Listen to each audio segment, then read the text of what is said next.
जय हिंद बच्चों, आप सभी का हमारे YouTube चैनल में फिर से स्वागत है। तो दोस्तों, आप लोग आ चुके हो मिशन 90% सीरीज में, जहाँ पे हम लोग दोस्तों पूरा का पूरा जो है मैक्रो इकोनॉमिक्स, इंडियन इकोनॉमिक्स और अकाउंट्स का जो आप लोगों का पेपर बचा हुआ है दोस्तों, उसके लिए हम लोग तैयारी करा रहे हैं। डेली जो है इंडियन इकोनॉमी, मैक्रो इकोनॉमिक्स और अकाउंट्स का लेक्चर आ रहा है, और शाम के समय में रात में जो है लाइव भी आता हूँ दोस्तों, तो अपने आप डाउट वहाँ पे क्लियर कर सकते हो दोस्तों।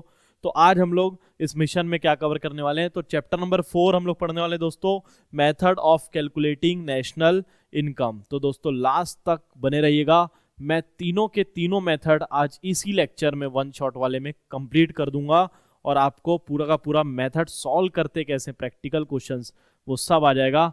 चलो वीडियो को शुरू करते हैं।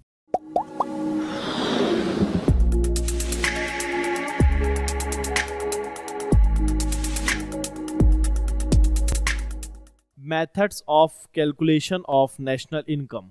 तो क्या क्या मेथड्स है? सबसे पहले आपको तीन नाम याद आने चाहिए। पहला है एक्सपेंडिचर, दूसरा इनकम मेथड, और तीसरा क्या लिख दिया, वैल्यू एडेड मेथड। एक्सपेंडिचर मतलब क्या है? खर्चे पे खर्चा, खर्चे पे खर्चा।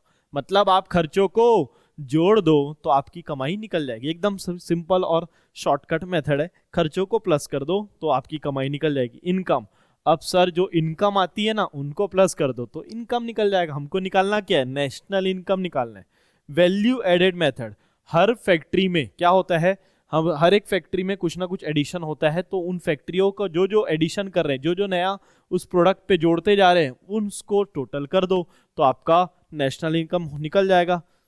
तीन तरीके हैं, क्या क्या? पहला हम लोग पढ़ रहे हैं वैल्यू एडेड, ठीक है, दूसरा इनकम, तीसरा एक्सपेंडिचर। वैल्यू एडेड में देखो क्या हो रहा है, कुछ ना कुछ यहाँ पे बन रहा है। मैडम जी कुछ काम कर रही है, देखते हैं क्या लिखा हुआ है। It shows the contribution of each producing unit in the production process. ये क्या बताता है? हर एक प्रोड्यूसिंग यूनिट कितना कंट्रीब्यूशन कर रहा है। क्या बोल रहे हो सर, कुछ नहीं समझ में आ रहा। समझा रहा हूं बेटा, रुको। ये देखो यहाँ पे जो है ये गेहूं उगा रहे, वीट का प्रोडक्शन कर रहे हैं, तो ये पीसने वाले हैं, इनको फ्लोर बना रहे हैं, उससे पिसाई करके फ्लोर मिल में, ठीक है। अब ये क्या बना रहे हैं, इससे बेकर्स लोग, इन लोग बना रहे हैं केक, बना रहे हैं ब्रेड, बना रहे हैं। समझ में आ रहा है क्या? तो इसने क्या एडिशन किया, तो इसने क्या एडिशन किया और इसने क्या एडिशन किया, सबका कैलकुलेशन कहाँ पे होता है? वैल्यू एडेड मेथड में। Every individual enterprise at certain value to the product which it purchase from some other firm as intermediate. तो वो इस प्रोडक्शन के लिए वो कौन सा गुड्स रहता है दोस्तों? इंटरमीडिएट गुड्स रहता है। अगर हम लोग यहाँ इन लोग जो है पिसा हुआ गेहूं खरीद लिए, क्या आटा खरीद लिए सॉरी, तो इनके लिए वो क्या रहेगा? इंटरमीडिएट गुड कहलाएगा। When value added by each and every individual firm is summed up we get the value of national income. तो सबका जो है समअप कर देंगे तो नेशनल इनकम निकल जाएगा। क्या फॉर्मूला है sir? Value added equals to value of output. Output sir क्या होता है बता दो? आउटपुट मतलब सेल होता है बेटा। क्या होता है? सेल, है ना, ठीक है। Sale plus closing stock. क्या है सर आउटपुट मतलब, बताओ ना? Sale plus closing stock. तो value of output minus intermediate consumption. Sir क्या बोल रहे हो, नहीं समझ में? समझाता हूं बेटा। अगर मान लो ये जो है बेकर्स वाले जो हैं, मान लो कि 100 रुपए का ब्रेड बेच रहे हैं। कितने का बेच रहे हैं? 100 रुपए का। तो ये गेहूं जो है, सॉरी आटा जो है, वो कितने का खरीदे थे? 80 का खरीदे। तो बताओ, इसने 80 का खरीदा और 100 में बेचा, मतलब कितना रुपए का एडिशन कर चुका है? 20 का। तो value addition by the bakers कितना है? 20 रुपीज। समझ में आ रहा है क्या? तो कैसे निकला? 100 का सेल माइनस 80 का इंटरमीडिएट कंजम्पशन। सिंपल है क्या? तो आंसर आया वैल्यू एडिशन 20। तो सबके वैल्यू को ऐड कर देंगे तो हम लोग कहाँ पहुंच जाएंगे? हम लोग सबके वैल्यू, सब जो वैल्यू है ना, उसको बोलते हैं GVA, ग्रॉस वैल्यू एडेड, है ना। इन सबको पूरे देश में जितनी भी फैक्ट्रियां हैं सबको प्लस कर देंगे तो पहुंच जाएंगे gross domestic product, GDP at MP, gross domestic product at market price. सबको समझ में आ रहा है? इंटरमीडिएट कंजम्पशन में क्या क्या आता है? रॉ मटेरियल इसमें आता है। क्लियर है सर? हम लोग देख लेते हैं कैसे कैलकुलेट करते हैं। बहुत इंपॉर्टेंट है, ध्यान से देखना, कुछ गलती नहीं होगी अगर इसको आप समझ जाओगे। तो इंटरमीडिएट कंजम्पशन है 1200 रुपए, इंपोर्ट्स है 300। तो बताओ इंटरमीडिएट कंजम्पशन में हम लोग क्या लिखेंगे? एक्चुअली पहले इंटरमीडिएट 1200 दे दिए तो इंपोर्ट्स को प्लस करने की जरूरत नहीं है, तो हमारा आंसर क्या रहेगा? 1200, ठीक है। Purchase of raw material from domestic firm. Domestic मतलब कि देश के अंदर जितने भी दुकान है उनका कितना है? 500, और इंपोर्ट मतलब देश के बाहर कितना है? 100। तो दोनों को प्लस करना पड़ेगा तब जाके हमारा इंटरमीडिएट कंजम्पशन आएगा। तो कितना है 600। ठीक है सर, यहां तक समझ में आ गया। परचेज ऑफ रॉ मटेरियल 1000 कितना है, परचेज ऑफ रॉ मटेरियल जितने का रॉ मटेरियल खरीदे वही तो हमारा इंटरमीडिएट कंजम्पशन होता है।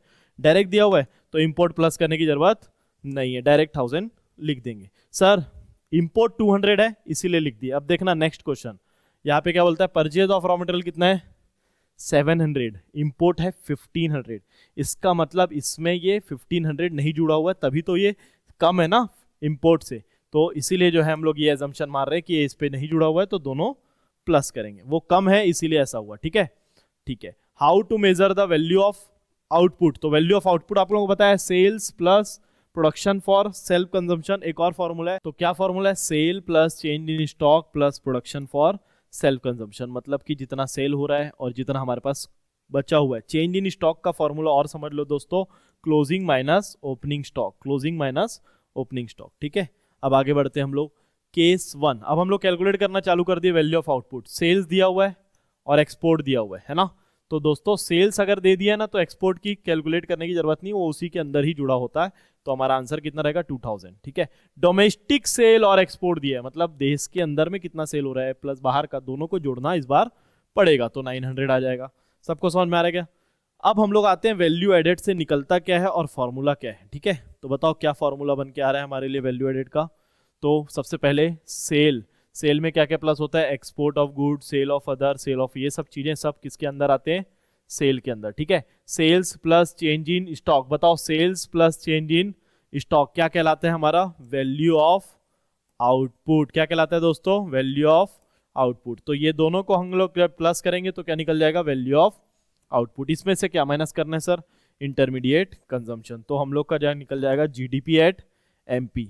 सबसे खास बात जो आप लोग को अभी कॉपी में लिखना है, वैल्यू एडेड फॉर्मूले से क्या निकलता है, जीडीपी एट एमपी। क्या निकलता है दोस्तों, GDP at MP. Sir GDP at MP से क्या मतलब, तो हम लोग को अभी निकालना है नेशनल इनकम। क्या निकालना है, नेशनल इनकम। और नेशनल इनकम क्या होता है, एनएनपी एट एफसी। क्या होता है दोस्तों, एनएनपी एट एफसी। मतलब देखो हम लोग net national product at factor cost तक पहुंचना है।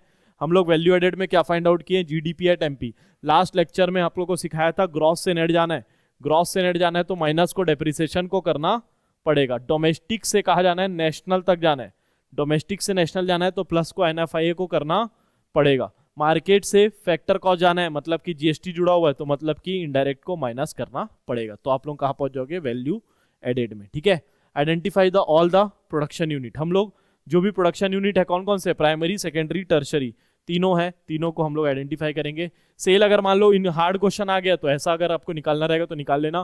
प्राइस इंटू क्वांटिटी करेंगे, जैसे 10 पीस बेचे 5 रुपए का एक है तो 10 इंटू 5 50 रुपीज का सेल हो जाएगा, है ना। हाउस होल्ड भी कर सकते हैं, गवर्नमेंट भी हो सकता है, सेल प्राइमरी सेक्टर, ये 3 अलग अलग तरीकों से सेल दिया रहेगा। Sale and purchase of second hand goods, second hand goods इस पे इंक्लूड नहीं होता, नॉट इंक्लूडेड। कमीशन और ब्रोकरेज इंक्लूड होता है। ठीक है, domestic services are not included, not to be included, domestic services include नहीं होते। Intermediate goods should not be included, not included. ठीक है, तो यहाँ पे जो है इंटरमीडिएट गुड्स को नहीं लेना है, सेल्फ कंजम्पशन को लेते हैं, इंक्लूड किया जाता है। फटाफट दोस्तों इसका एक क्वेश्चन बना लेते हैं, calculate net value added at factor cost. तो निकालना क्या है हम लोग को, एनवीए एट एफसी निकालना है। ठीक है दोस्तों, तो हम लोग जो है इसमें क्या करेंगे, sales plus change in stock कर देंगे और माइनस कर देंगे इंटरमीडिएट कंजम्पशन। तो हम लोग पहुंच जाएंगे जीवीए एट एमपी में। फिर उसके बाद कुछ डेप्रिसिएशन और कुछ इनडायरेक्ट टैक्स प्लस माइनस करके हम लोग पहुंच जाएंगे कहाँ, एनवीए एट एफसी में। चलो चेक करते हैं। सबसे पहले सेल प्लस हम लोग को क्या करना पड़ेगा, चेंज इन स्टॉक। तो हम लोग क्या निकलता है बताओ, sales plus change in stock, value of output. ये आ गया वैल्यू ऑफ आउटपुट हमारे पास। तो फिर हम लोग इसमें से क्या माइनस कर देंगे, इंटरमीडिएट कंजम्पशन। तो हम लोग पहुंच जाएंगे फाइनली जीवीए एट एमपी। लेकिन अभी तक एनवीए एट एफसी तक नहीं पहुंच पाए हम लोग को।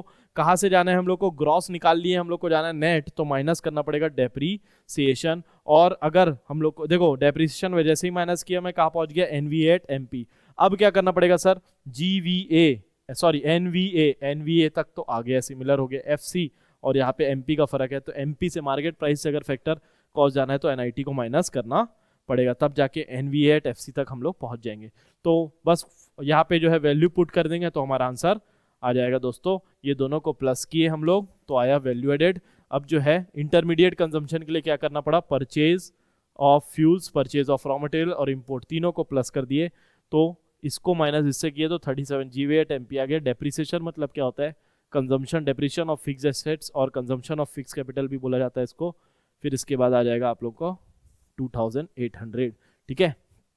तो इसी के साथ हमारा क्या वैल्यू एडेड समाप्त होता है। हम लोग आ चुके हैं एक्सपेंडिचर मेथड में। कहाँ आ चुके हैं, एक्सपेंडिचर। आप लोगों को समझ में आएगा, अगर समझ में आएगा तो प्रैक्टिस कर लेना उस क्वेश्चंस का, ठीक है। एक्सपेंडिचर मेथड क्या होता है सर, बता दो इसके बारे में। हाँ बेटा, एक्सपेंडिचर भी बता देता हूँ। तो बहुत सारा हम लोग खर्चा करते हैं ना, तो जो भी खर्चा होता है कहीं ना कहीं वो इंसान कमाया हुआ रहता है तभी वो खर्चा कर रहे हैं। तो सब खर्चों को अगर जोड़ दें तो क्या हो जाएगा दोस्तों, हमारा नेशनल इनकम निकल जाएगा।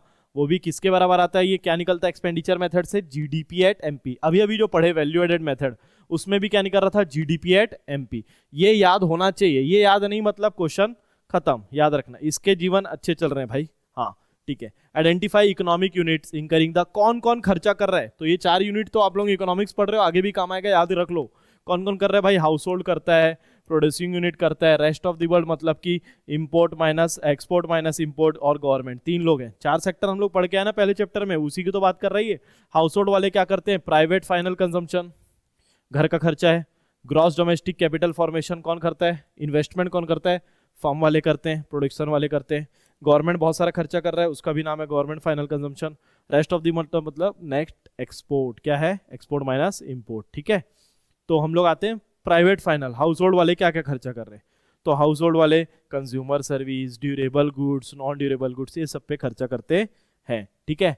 और ग्रॉस डोमेस्टिक कैपिटल फॉर्मेशन, ये कौन है, दुकान वाले लोग। इन लोग क्या करते हैं, इन्वेस्टमेंट करते हैं, क्या करते हैं, बहुत सारा खर्चा करते हैं इन्वेस्टमेंट के रूप में, है ना। तो पब्लिक इन्वेस्टमेंट, रेसिडेंशियल खर्चा, ये देखो gross domestic capital formation. Fixed business वाला खर्चा, इन्वेंट्री पे इन्वेस्ट कर रहे हैं, कुछ कंस्ट्रक्शन बिल्डिंग बना लिए, पब्लिक इन्वेस्टमेंट कर दिए, ये सब इन लोग एक्सपेंस करते हैं। गवर्नमेंट वाले क्या करते हैं, गवर्नमेंट वाले क्या खर्चा कर रहे हैं भैया, इंप्लॉइज को पेमेंट करते हैं और net purchase in the domestic market, purchase from abroad, तो बाहर से खरीदते हैं, अपने देश से ही खरीद लेते हैं। नेट एक्सपोर्ट मतलब क्या, difference between export and import, export minus import क्या होता है, नेट। तो ये चारों को जब हम लोग प्लस करते हैं तब हम लोग एक्सपेंडिचर वाला मेथड खत्म कर देते हैं। सिंपल है यार, चलो याद करो 4 चीजें कौन कौन से। हाउस होल्ड क्या खर्चा करता है, हाउस होल्ड क्या खर्चा करता है, प्राइवेट वाला पी, ठीक है। और उसके बाद ग्रॉस डोमेस्टिक कैपिटल फॉर्मेशन कौन करता है, फर्म वाला, तो जी, पी जी, ठीक है। फिर गवर्नमेंट क्या करता है, गवर्नमेंट वाला जी, फिर N, P G G N, याद रख लो formula, P G G N, खत्म कहानी, जीडीपी एट एमपी, है ना। क्या क्या कुछ हम लोग को टिप्स बता रहे हैं भैया, ये देखो ये खाना बना रहे हैं और हम लोग को इधर क्वेश्चन बनाना है। Gross domestic capital formation, gross fix capital formation plus change in stock. देखो अगर क्वेश्चन में फिक्स्ड वर्ड दिया है, क्या दिया है, फिक्स्ड दिया है, तो हम लोग को डोमेस्टिक तक जाना पड़ेगा प्लस चेंज इन स्टॉक करना पड़ेगा, ठीक है। If fixed capital is given, fix दिया रहेगा तो चेंज इन स्टॉक ऐड करना, यही तो बताया मैं अभी भी, ठीक है। और अगर डायरेक्ट डोमेस्टिक दे दिया है तो फिक्स नहीं दिया तो चेंज इन स्टॉक को इग्नोर मार देना भाई। प्रिकॉशन एक्सपेंडिचर में क्या, सेकेंड हैंड गुड्स जो है उसको क्या करेंगे, एक्सक्लूड करेंगे, और शेयर डिवेंचर्स बॉन्ड्स को एक्सक्लूड कर देंगे, है ना। ट्रांसफर पेमेंट्स को गवर्नमेंट जो करती है वो भी एक्सक्लूड होगा। इंटरमीडिएट गुड्स भी एक्सपेंडिचर जो है वो एक्सक्लूड होने वाला है। तो ये 4 चीजें प्लस होगी, जीडीपी एट एमपी आ जाएगा। क्लियर है क्या, तो न्यूमेरिकल हम लोग क्वेश्चन बना लेते हैं। तो चलो फटाफट एक्सपेंडिचर मेथड से क्वेश्चन बना लेते हैं। दिया क्या क्वेश्चन में, net national product at factor cost, क्या निकालना है, NNP एट FC। इसी को क्या बोलते हैं पता है आप लोगों को, नेशनल इनकम बोला जाता है NNP एट FC को। तो हमारे पास क्या क्या दिया है, कंजम्पशन ऑफ फिक्स्ड कैपिटल, तो ये तो होता है डेप्रीसिएशन, क्या होता है, ये दिया है NIT दिया है। ये इंपोर्ट एक्सपोर्ट से हम लोग क्या निकालेंगे, नेट एक्सपोर्ट, ये एक चीज कवर हो गया, ठीक है। चेंज इन स्टॉक, फिक्स्ड अगर वर्ड रहता है तो ये दोनों प्लस हो जाते हैं, ठीक है, ये प्लस हो गया। गवर्नमेंट फाइनल दिया है, प्राइवेट फाइनल दिया है ना। PGGN, देखो PGGN, तो सब चीज को प्लस कर दो, आपका आंसर जो है वो आ जाएगा। चलो चेक करते हैं हमारा आंसर क्या है। तो 2500 रुपये क्या है हमारा, प्राइवेट फाइनल कंजम्पशन है। गवर्नमेंट वाला कितना है, 3000 है। फिर उसके बाद ग्रॉस फिक्स्ड में ये दोनों को प्लस करना था, 2500, और ये दोनों को प्लस कर दिया। नेट एक्सपोर्ट कितना बचेगा बताओ, माइनस में आएगा ये आंसर, -1000। तो चारों को प्लस करेंगे तो 12000 हमारा क्या गया, जीडीपी एट एमपी। समझ में आ रहा है आप लोग को, डेप्रिसिएशन इसमें क्या होगा, जी से हम लोग को नेट जाना है तो माइनस हो जाएगा, डी से एन जाना है तो NFIA प्लस हो जाएगा, और MP से FC जाना है तो NIT माइनस हो जाएगा। इसी के साथ दोस्तों आपका आंसर आ जाएगा। बहुत सिंपल सा क्वेश्चन है ना। आप लोगों को लास्ट मेथड में लेके आ चुका हूँ, इनकम मेथड। ये क्या होता है इनकम मेथड? तो दोस्तों यहाँ पे इनकम बहुत सारे लोगों के प्लस कर देंगे तो क्या हो जाएगा, हमारा नेशनल इनकम निकल जाएगा। क्या होता है सर, पेमेंट कर रहे हो ना आप लोग, factor payment.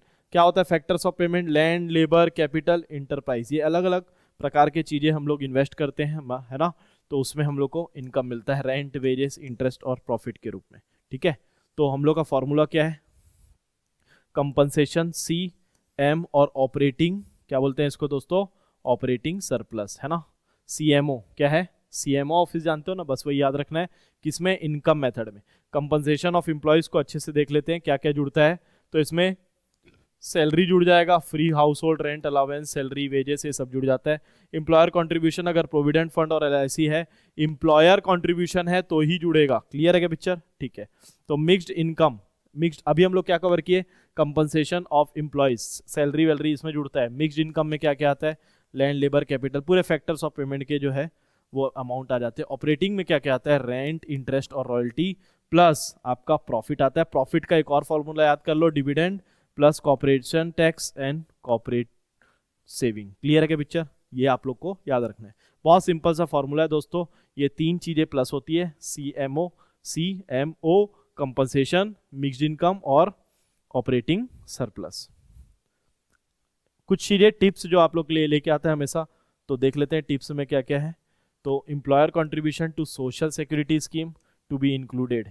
Employer contribution include होता है, एम्प्लॉय नहीं होता। अभी मैं आप लोग को बताया था प्रोविडेंट फंड और ये सब की बात कर रहे हैं। देखो फॉर्मूला लगा दिया है, CMO का ये है, और C से ये कंपनसेशन, और M से मिक्स्ड इनकम, और O से जो है ऑपरेटिंग सरप्लस में ये दोनों चीज आ जाते हैं, रेंट और प्रॉफिट सब आ जाता है। ठीक है, तो आप लोग कहाँ पहुंचोगे? अच्छा, खास बात आप लोग को बताया नहीं, इस फॉर्मूला से हम लोग कहाँ पहुंचते हैं तो बता देता हूं दोस्तों आप लोगों को। इस फॉर्मूले से क्या निकलता है? NDP@FC। क्या निकलता है दोस्तों? NDP@FC। ये एकमात्र फॉर्मूला है जहां से हम लोग का डोमेस्टिक इनकम जो है निकल के आता है। चलो याद करो, डोमेस्टिक इनकम कौन से मेथड से निकलता है? इनकम मेथड से। सर वैल्यू एडेड से और एक्सपेंडिचर से क्या निकलता है? GDP@MP। इनकम वाले से क्या निकलता है?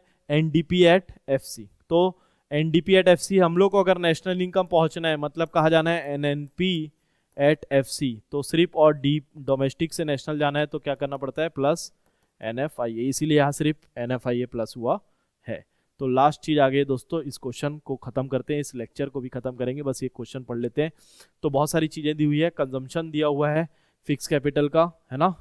एम्प्लॉय कॉन्ट्रीब्यूशन दिया हुआ है, एम्प्लॉयर कॉन्ट्रीब्यूशन प्लस होगा, बिल्कुल प्लस होगा सर, ये प्लस होगा। रेंट प्लस होगा, इंटरेस्ट, रॉयल्टी, वेजेस, सब चीज प्लस होगा। मिक्स्ड इनकम प्लस होगा, तो सबके सबको प्लस करेंगे, है ना। ये देखो कंपनसेशन ऑफ एम्प्लॉयज प्लस हो रहा है ना। कितना कितना था कंपनसेशन? वेजेस एंड सैलरी था, प्लस एम्प्लॉयर कंट्रीब्यूशन था। ठीक है, ये क्या है? MISC। Mixed income 25। रेंट कितना है, इंटरेस्ट कितना है, रॉयल्टी कितना है, प्रॉफिट कितना है, ये आप लोग देख लो, इनको सबको प्लस करना है। इसके बाद हम लोग पहुंच जाएंगे NDP@FC। आप लोग को बताया डोमेस्टिक इनकम निकलता है, इसमें NFIA प्लस करोगे तो आप लोग पहुंच जाओगे NNP@FC। इसी के साथ दोस्तों हमारा ये लेक्चर यहाँ पे समाप्त हो रहा है। उम्मीद कर रहा हूँ मैं कि आपको तीनों के तीनों मेथड समझ में आओगे। समझ में आ रहा है तो चैनल को लाइक, शेयर, सब्सक्राइब जरूर करना, और इस मिशन के साथ जुड़ना दोस्तों। प्लेलिस्ट में जाओ, और भी बहुत सारे लेक्चर मिल जाएंगे, है ना। क्वेश्चन बना के जरूर देखना, एग्जाम में आने वाला है, बहुत इंपॉर्टेंट है। तो मिलते हैं दोस्तों हम लोग नेक्स्ट लेक्चर में, या शाम को जो हम लोग लाइव आते हैं वहाँ मिलते हैं। तब तक के लिए जय हिंद, जय भारत।